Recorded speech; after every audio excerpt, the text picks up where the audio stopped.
Start recording. Hello, everyone. Welcome to episode 8 of Speedy Film Watchers. I'm gonna get the obvious question you're having.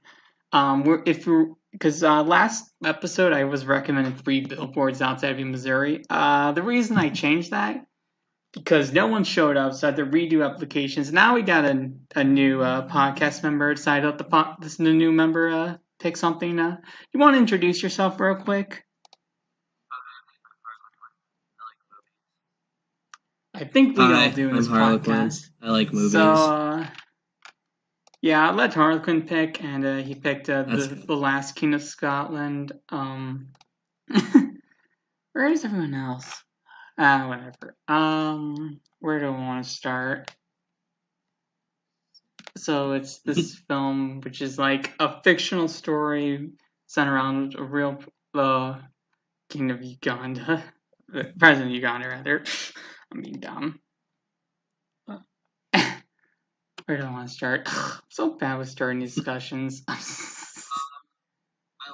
the movie. I'm gonna start with I liked the movie. Yeah, that's a great place I liked to start. the movie. I'm gonna start with I liked the movie. I'm gonna go straight off the bat and say that.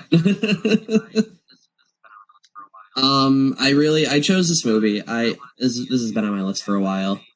Chose it because I wanted to see a James McAvoy movie that wasn't like a cop movie. I've seen him James McAvoy's pretty good at it. It was actually kind of weird seeing him with hair. Yeah. Yeah. Split. I liked Split. That was a good movie too. But he was. Oh, people only know him from Split and the X-Men movies now. It's all right. But he was good in this movie. He was really good in this movie, and I always forget he's Scottish, actually too. But even his accent in this is a little thick. Points.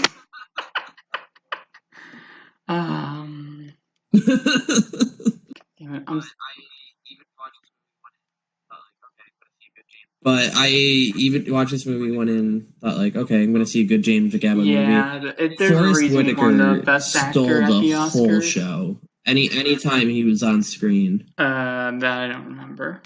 And the BAFTA, I think, right?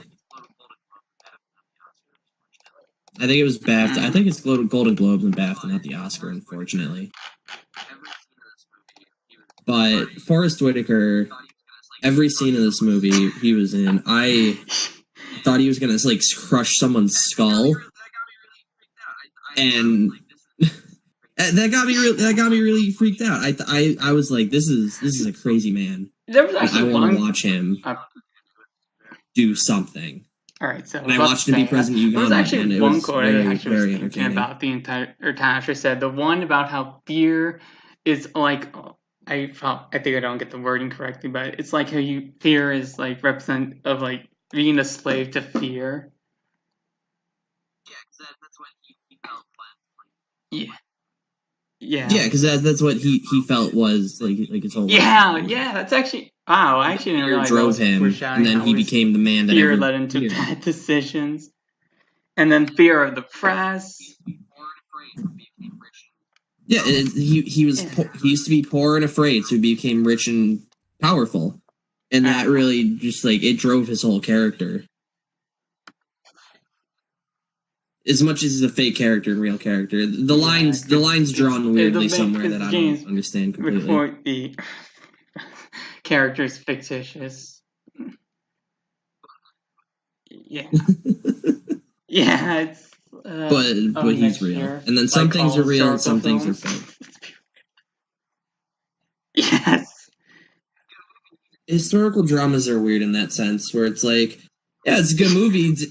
Did I incorrectly learn about a certain historical event? A little bit. Honest, it's never gonna 100% get accurate because there's gonna be gaps missing. You gotta fill in when you're screenwriting.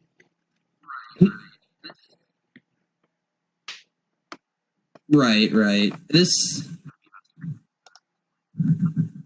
I completely forgot what I was going to say. It was going to be about screenwriting, but I just blanked. But the one thing that there were some things I didn't like about the movie. Yeah, same here. I'd recommend it. First off, it's a little. I think it's a little long isn't at that 2 the average hours. film length? Not many people like that long of a movie. Yeah, 2 hours. What? But Or I've been 2 hours? No. I think 90 minutes is usually the average, isn't it? Nothing is 90 minutes ever. Barely a movie at 90. But a lot of the early parts of the movie, the build up of James McAvoy's character, you could tell kind of how much of a shithead he was. But he really he drove the show. Yeah, like his interactions with like it is the main conflict between his perception of his perception changing.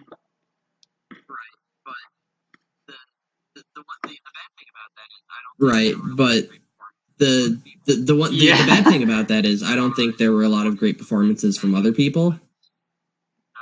The woman who played Kay was not that great, I think, and neither was they're just kind of the white woman. There. Who was that?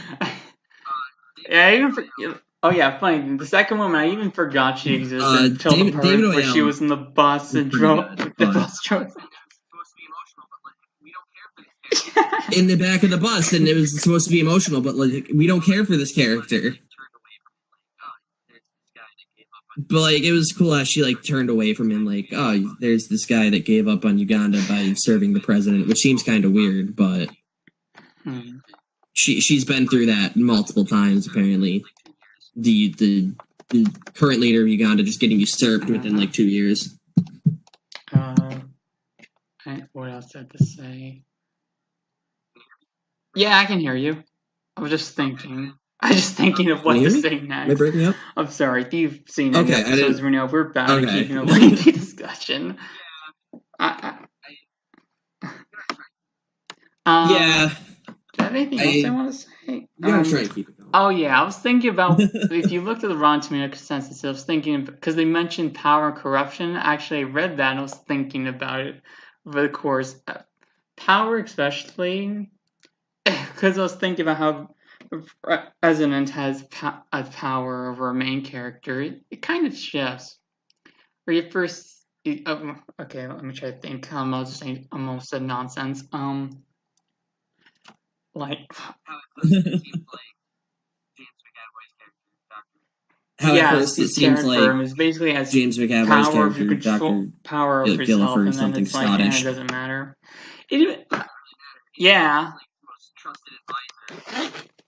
Doesn't really matter. And even though he's like his most trusted advisor, he keeps like showing that like I might trust you, but like you're still beneath me. I can crush you like a twig. That's what I'm trying to say.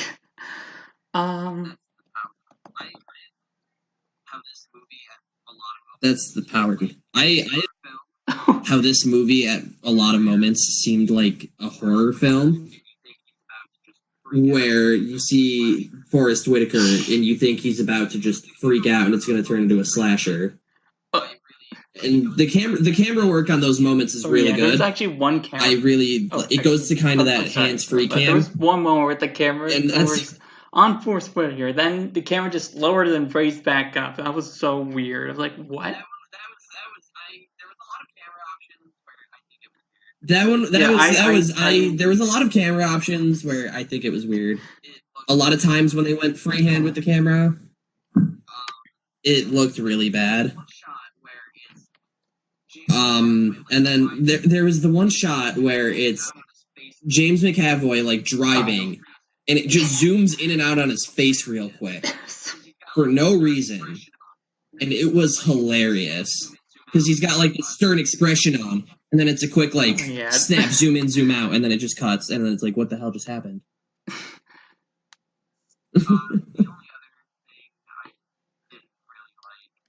The only other thing I didn't really like, some of the lighting, whenever they're in a car, it looks wrong.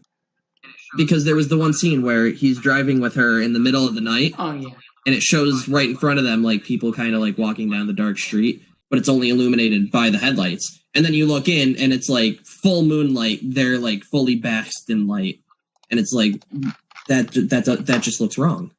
And then a lot of the other car scenes looked like that, where the lighting just made it look like they were sitting in a car in front of a green screen, I think. You'll say. And that upset me a lot. Finding other miscellaneous topics, because I try to do that, and I just.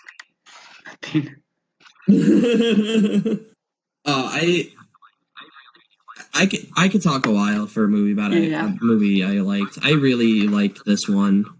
Yeah, probably. Yeah, I give it 7 too. I'd give it a 7 or 8. I'm gonna break out the ranking real quick. 7 out of 8. Leaning towards the 7, just because. Yeah. There were a few flaws. There were a few, but overall, I enjoyed this movie, even with some of the. It was mostly camera work. There was a lot of camera work that just made me like. Weirdness. It took me out of the movie, I think. Damn it! Oh jeez, I think this is time for the shortest episode of the podcast. Yikes! It's episode 7. Nah. I can keep talking about this movie. I just don't want to be the guy that just keeps talking. I didn't like the part where he falls in love with the guy's third wife. Yeah, the romances were I feel like this movie could have been like 10-15 minutes shorter, and a lot of scenes with her. Yeah, yeah. I like all right, like it shows him banging the one random woman. This country's he tries to rape the white one. No, bad joke. No. Yeah, no, it's like that was a little tasteless. Yeah, white man, instant, like 5 seconds in Uganda, and he's already having sex with a woman. And then the weird relationship with him and the white woman. It was the only white woman. I call her that because that just instantly signifies who she is. It was weird, and I feel like the entire thing about her could have been cut out. Like, he could have just went to the doctor's house. 5 seconds later, oh, you saved the president of Uganda. Let's just jump to that. All those scenes really just, I added nothing to a character or any character. And then, like I said, I think the president's third wife, Kay, I think she was the worst actress in the film. She really, then again, she really didn't carry any emotional weight to her voice. Except it was like the major thing where it's like, oh, this is what's finally going to get James McAvoy to turn against the guy. And that scene was really weird. That was really that was the one scene where it's like, oh, is this a horror movie now? Now we're 1.5 into the movie, and then it wasn't. It was just a really weird shot. Oh yeah, I know the limbs, the body with the arms and legs. You know what I'm talking about? That switched, and it was like, what? I know it's trying to be like, oh, he's lost his humanity. He's turned his wife's limbs around, but it's really just such a what did I just see moment? Because it only flashed for a second, and then you see James McAvoy vomiting on the ground. Seeing all the other prisoners. With all the other people just standing around, like, screaming in the basement. The whole hospital's empty, except for this one woman screaming in a hallway that leads to a basement of just a bunch of people crying. And then a dismembered body with the limbs switched on a table. That was a really weird sequence. I don't even know why she, like it just happened. I don't think they were going to find out she was pregnant. It had to have been less than a day before she's like, I need an abortion. 2 days later, he's not here on time. Guess I'm running away right now. When no one knew about anything. And that whole sequence felt really lackluster. Watching James McAvoy vomit on the ground was entertaining, but I think that was the. Alright, really. Oh, and then the ending. Oh yeah, the ending turned into a horror movie too, where they strung him up on the meat hooks, and it was like, what is this movie? I know it's supposed to be a drama, but you're showing me basically this is like Friday the 13th stuff here. It is. Insert general horror movie here, where it's like, oh my god, what just happened? It looked like a kill out of like an 80s slasher fic. Except that part was really cool because he was describing the process of like how this is what they did to adulterers in his village, and they let the evil out by screaming, and then they died because they were strung up there, just screaming until they died. And then he does it to James McAvoy, and James McAvoy doesn't scream, and you see that little bit of hesitation in him, where it's like he didn't scream, so he's not evil. What did I just do to this one man who I keep telling I've trusted and kind of betrayed?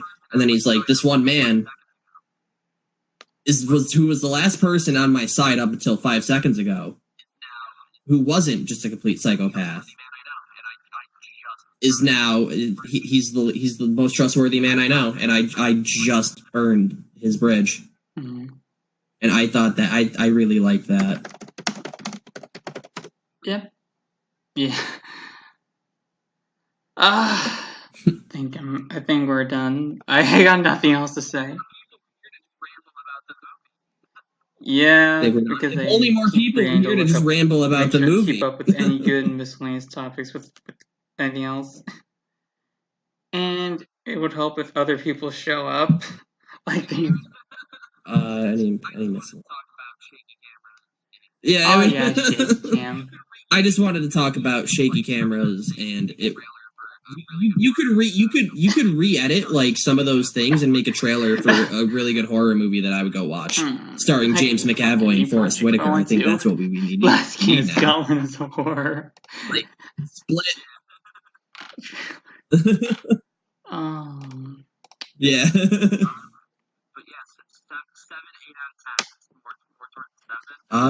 But yes, 7, 8 out of 10. It's more towards a 7. All right. If the camera work was better, I'd give it an 8. It was an interesting movie, but still highly recommend. It was an interesting movie. I don't think I've seen anything like it in a while. Again, if someone wanted to. Oh, definitely. Mostly because. Oh, definitely. It's just got that vibe where it's like I'll watch Forrest Whitaker all day. So that's really what I got from it. That'll be my 10 recommend. Well, I mean, it was supposed to watch 3 Billboards last episode. Have you seen that film, 3 Billboards Outside Ebbing, Missouri? No, I have to. Okay. No, I have to. So we're gonna talk about that next episode. It's on my short list of my long list. So tune in 2 weeks from now, which would be the 17th, and we're talking about 3 Billboards Outside Ebbing, Missouri. Who's the dude with the Wii profile pic? Oh, or do you want... Actually, no, there's Q&A we should do. Want to do Q&A with one person in chat?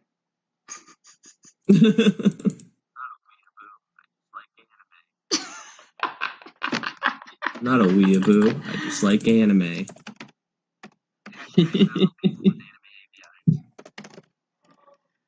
Hashtag not all people with anime AVIs. I should make that... that's gonna be a good quote. On